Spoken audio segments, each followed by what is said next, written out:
School bus মানেই হলুদ, কিন্তু ভাবছেন কেন সব বাসই সোনালী আমের মতো দেখতে হয়? এর পেছনে আছে মজাদার বিজ্ঞান। এই স্কুল বাস হলুদ রংটা চালু হয় 1939 সালে আমেরিকায়।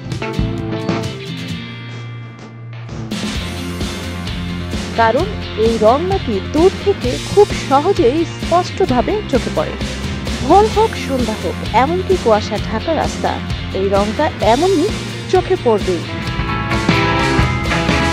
আর হলুদ রং মানেই তো সতর্ক হও, যেমন ট্রাফিক সাইন, রাস্তার ডিভাইডার, ঠিক তেমনি স্কুল বাস দেখলেই ড্রাইভাররাও গাড়ি স্লো করে দেয়। হলুদ আবার শিশুদের জন্য একদম পারফেক্ট। এই রং প্রাণবন্ত, পজিটিভ, মানে বাচ্চাদের জন্য একদম ঠিকঠাক। শুধু আমেরিকা নয়, বাংলাদেশ সহ অনেক দেশেই এই রীতি চলছে, কারণ শিশুদের নিরাপত্তা সবার আগে।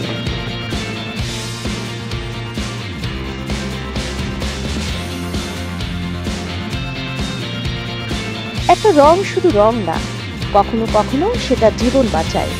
হলুদ স্কুল বাস ঠিক তেমনি চোখে পড়ে, মনে টানে আর বাচ্চাদের করে সেফ। সঞ্জিতা জুথি, সারা বাংলা।